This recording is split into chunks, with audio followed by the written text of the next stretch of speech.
All right, so let's talk about some Halloween Ends. I know I'm a bit late, but who cares? Let's talk about it. And this film is about not Michael for majority of the runtime.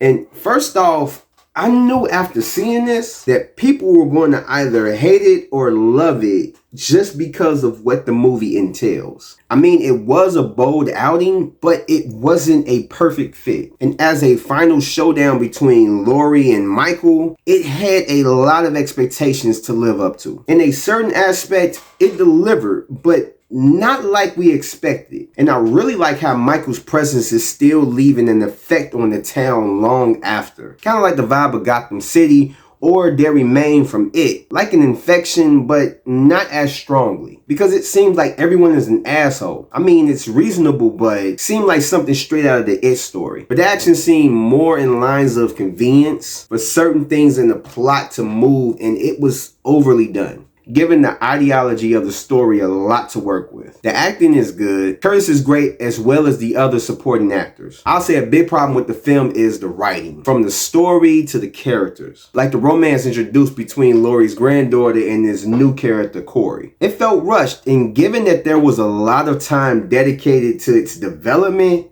that says a lot. It didn't have me invested in it. And as far as a new character goes, I would have really liked his inclusion in the story, but not this one. I do kind of like the route that it went, but wish that it was given in the trailer. And that's a major problem going for the film, because we were given an expectation from the last movie and the trailers as this final Laurie versus Michael showdown. But we have to wait to the end of the film to get what we paid for in time and money. And the bulk of it is building up the character of Corey. And it wasn't even one of the best builds of a character, which probably could have been forgiven a bit had it been good. But it felt like filler because they probably didn't know how to stretch this conflict out to a theatrical length. And it's definitely a different route to go, but like I said, it shouldn't have been put in this film. Because it starts off crazy, but once the film gets going, that's when it's downhill with the expectations. And that's where I think that they messed up at, because the trailers are very misleading to what the film is actually about, leaving me to believe that that's why they left it out of the trailer. It has some hints to maybe some supernatural aspect to Michael that